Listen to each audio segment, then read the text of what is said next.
विजय भएको लोकतान्त्रिक सरकारले त्यो त्याग त्यो बलिदानलाई पनि स्मरण गर्न जरुरी छ। यो यतिकै प्राप्त भएको होइन भन्ने कुरा स्मरण गर्न जरुरी छ र त्यसको सम्मान लोकतन्त्रको सम्मान गर्ने कुरा चाहिँ त्यसलाई थप समृद्ध बनाउने कुरामा चाहिँ लाग्नुपर्छ र विधि र प्रक्रिया मिचेर कुनै पनि बदलावको भावनाबाट त्यो कार्य गरिनु हुँदैन भन्ने कुरा चाहिँ म यहाँ स्पष्ट ढङ्गले चाहिँ राख्न चाहन्छु। सम्माननीय अध्यक्षज्यू, हामीले देखिरहेका छौं महिला हिंसाका घटनाहरू दिन प्रतिदिन वृद्धि भइरहेका छन्। भर्खरै पनि हामीले थाहा पायौं इनिशा विक जसलाई बलात्कार गरेर हत्या गरिएको छ। म सरकारलाई सोध्न चाहन्छु, लोकतान्त्रिक सरकारलाई सोध्न चाहन्छु, न्याय पाउनको लागि माइती घरमा कहिलेसम्म हामी धरना बस्ने? न्याय पाउनको लागि मृत्युवरण गरिसकेपछि क्यान्डल जलाउने मात्रै हो कि हामीले साँच्चै न्याय दिने हो? पीडमा रहेका जनतालाई, पीडमा रहेका समुदायलाई हामीले न्याय दिने हो?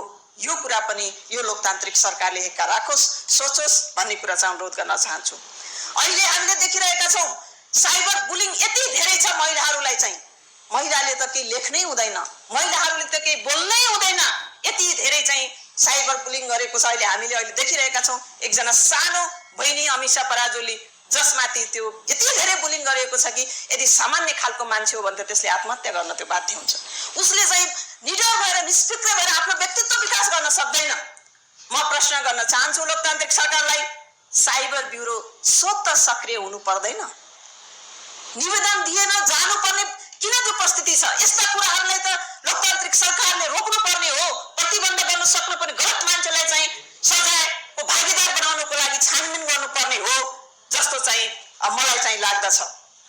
सम्माननीय अध्यक्षज्यू, हामीले यो सरकारले लोकतन्त्रको, गणतन्त्रको, समावेशिताको, धर्मनिरपेक्षताको रक्षा गर्ने, समृद्ध बनाउने जिम्मेवारी त छ।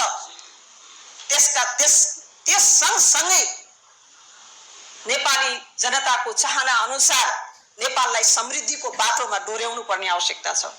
ठूला ठूला आयोजनाहरूलाई निर्माण गर्नुपर्ने आवश्यकता छ। म अनुरोध गर्न चाहन्छु सरकारलाई, शहीद दशरथचन्द्र स्वास्थ्य विज्ञान विश्वविद्यालयलाई यही आर्थिक वर्षबाट सञ्चालन फुल फेजमा सञ्चालन गरियोस्। पश्चिम क्षेत्रीय प्रणाली जस्ता ठूला परियोजनाहरूलाई निर्माण गरियोस् र जनभावना अनुसार, जनताको आवश्यकता अनुसार, राष्ट्रको आवश्यकता अनुसार काम यो सरकारले गरोस् भन्ने कुरा म राख्न चाहन्छु।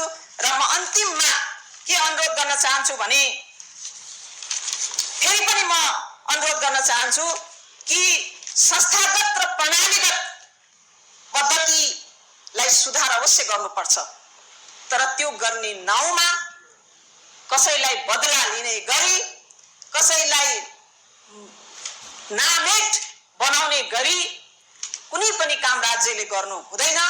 पारदर्शिता त्यसमा हुनुपर्छ, विधि सम्बद्ध ढङ्गले हुनुपर्छ, प्रक्रियागत ढङ्गले हुनुपर्छ, निष्पक्ष हुनुपर्छ र यो सरकारले त्यो बाटो, त्यो गोरेटोलाई चाहिँ समातोस् भन्ने अनुरोध गर्दै म बिदा हुन चाहन्छु र समयको लागि धन्यवाद।